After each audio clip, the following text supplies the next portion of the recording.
Today's head-on is telegraphic bulls, annoyances endured by the patrons of the wire. The subhead-on says, struggles of inexperienced operators with the Morse Code. How a thrilling scene was rendered ridiculous.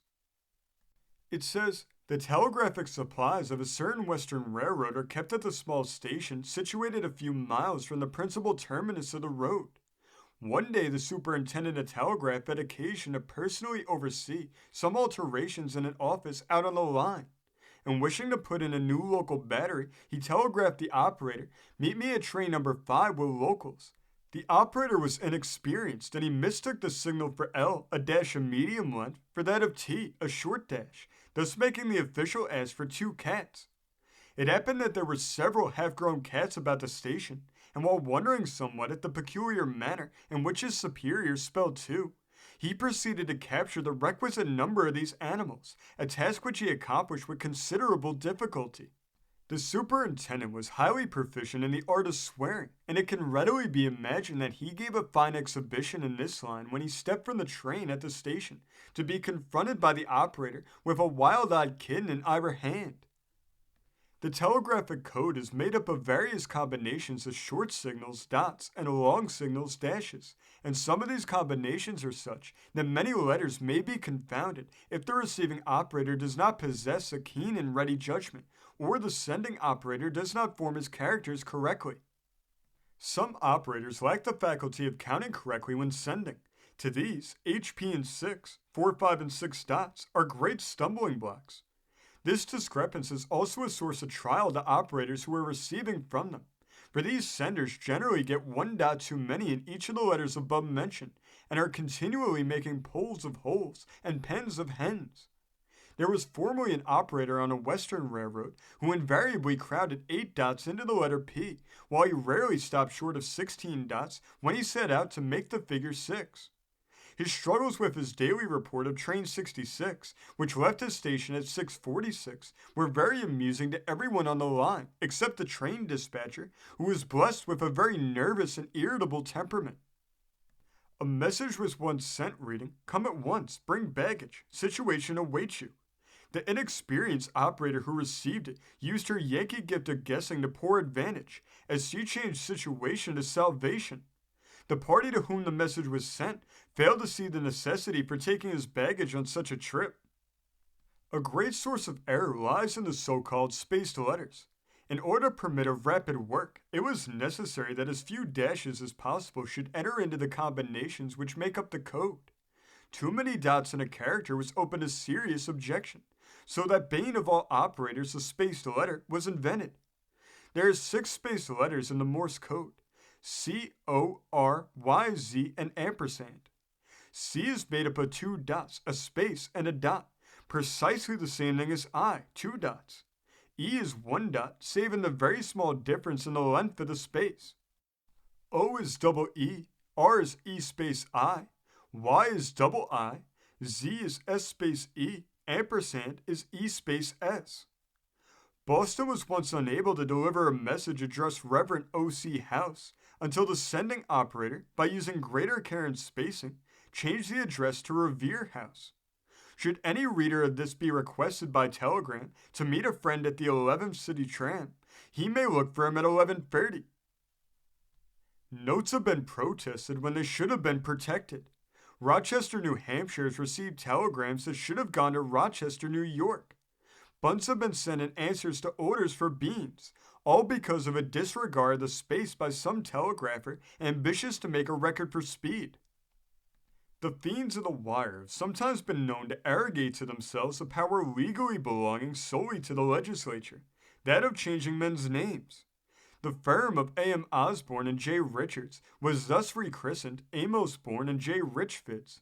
Mr. Gillespie has been frequently dissected into Gill and Pye, while C.O. Wheeler, Esquire, has been condensed to Cowper and O. Some time ago, there was a fire in Gloucester, Massachusetts, at which a man's life was saved for the intelligence of his Iceland dog. The details were sent to the Boston Globe by telegraph. In consequence of the receiving operator at Boston failing to properly locate the spaces, the Globe presented the story under the peculiar headline, "Saved by a Jolan Dog." More than one strong, healthy man has been startled upon his return home from an uneventful journey to find awaiting him at the railroad station an undertaker in hearse, accompanied by many of his friends whose countenances were becomingly expressive of grief. An explanation develops the fact that the horse for which he had telegraphed had become a hearse in transit. As a rule, operators had to pay the damages caused by the bulls made by them. This was not the case, however, when a $70 per month operator made an error in a stock quotation which caused the loss of $1,900. Frequently, it is impossible to fasten the error upon one person, in which case the sending and receiving operator are each assessed one half of the amount.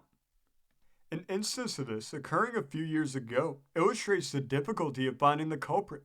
A gentleman doing business in Saratoga, New York, resided at Crescent, a small town in the Troy and Schenectady branch of the New York Central Railroad. To save the time lost in waiting for a train at Troy, he frequently had his hired man drive over to meet him at Cohoes, which is not far from Crescent. One day, he telegraphed from Saratoga to his man, requesting him to come to Cohoes, but he found neither man nor conveyance awaiting him at that place. He hired a team from a livery stable and started for Crescent. On the way, the hired horse took fright, ran away, and smashed the carriage. When he reached home, he found that his man was waiting for him at the Crescent station according to the instructions in the message as he received it. The following day, a very irate man visited the Saratoga telegraph office and demanded the sum of $100 to make good the loss sustained by the runaway. An investigation disclosed that the error lay between the sending operator at Saratoga and the receiving operator at Albany, to whom the message was sent. The Saratoga man knew that he sent the word Cohoes, since it was written very plainly, and it was very unlikely that he should have mistaken it for Crescent. The Albany operator was equally certain that if it had been sent Cohoes, he could not possibly have read it Crescent, since there is no telegraphic resemblance between the words. Notwithstanding their positiveness, neither of these men could be considered trustworthy in their statements, so they were each liable to one half the amount of the company's responsibility. Not the $100, but 25 cents, the sum paid for the message. Operators just entering the business are designated by their more experienced fellow laborers as plugs, or as they themselves often transmit it, plumes. They spend all of their spare time when the wire is idle in practicing sending. As it is the most convenient manner for this purpose, they generally use the headings of the blanks for copy, and on wires doing but little business, nervous operators are driven nearly distracted with the ceaseless repetitions of these. Occasionally these artists send from books. In one case, a copy of Shakespeare was brought into service, and the struggles with All the World Stage resulted in some strange mistakes.